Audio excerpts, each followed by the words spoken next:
Hormonal imbalance ni moja ya tatizo kubwa sana ambalo linawafanya wanawake wengi wanashindwa kubeba ujauzito. Mwanamke anapokuwa na changamoto ya hormonal imbalance, hedhi yake inavurugika. Mwingine anakosa hedhi kabisa, mwingine anaingia mara 2 kwa mwezi, lakini mwingine hapati hedhi kabisa.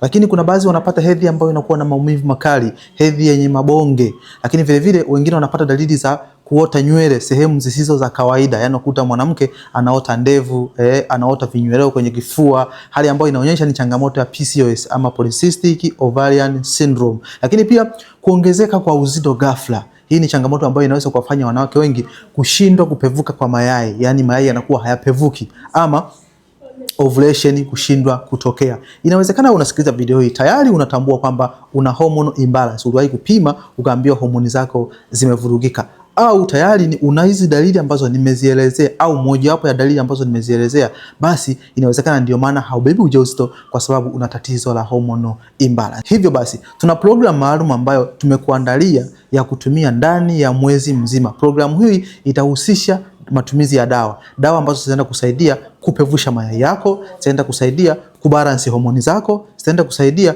kuweka sawa mpangilio wa hedhi na kuondoa hali ya maumivu ambayo unayapata wakati wa period, pamoja na mabonge ambayo yanatokea wakati wa hedhi yako. Programu hii itahusisha pia na usimamizi wa hali ya juu kwa muda wa miezi 3 consistency, lakini dawa utatumia ndani ya mwezi mmoja, ila usimamizi tunaweza kwenda na wewe zaidi ya mwezi mmoja. Lakini pia tutahakikisha tunakushika mkono, tutakuwa na wewe bega kwa bega kuhakikisha unafanikisha safari ya wewe kuitwa mama. Ndio maana tumekuwekea shuhuda hapo chini za wanawake ambao walishajiunga na programu hii, wakatumia na wakafanikiwa kubeba ujauzito. Kama wao wameweza kubeba ujauzito kupitia programu hii, vile vile hata wewe ukianza programu hii utaweza kubeba ujauzito, mwisho wa siku uweze kurudisha shuhuda kama walivyorudisha wao. Unaweza kushuka chini ukasikiliza shuhuda mbalimbali za wanawake na maoni ya wanawake ambao walikuwa na changamoto za homoni, walikuwa hapati hedhi, wengine walikuwa na matatizo makubwa ya uvimbe, lakini wamefanikiwa kuweza kubeba ujauzito baada ya kujiunga na programu hii. Lakini mwishoni kabisa nitakuonyesha sehemu ya kuweza kuweka oda yako ama kuwasiliana nasi moja kwa moja kwa njia ya WhatsApp, ukapewa utaratibu wa kuweza kupata matibabu. Aidha upo nje ya Tanzania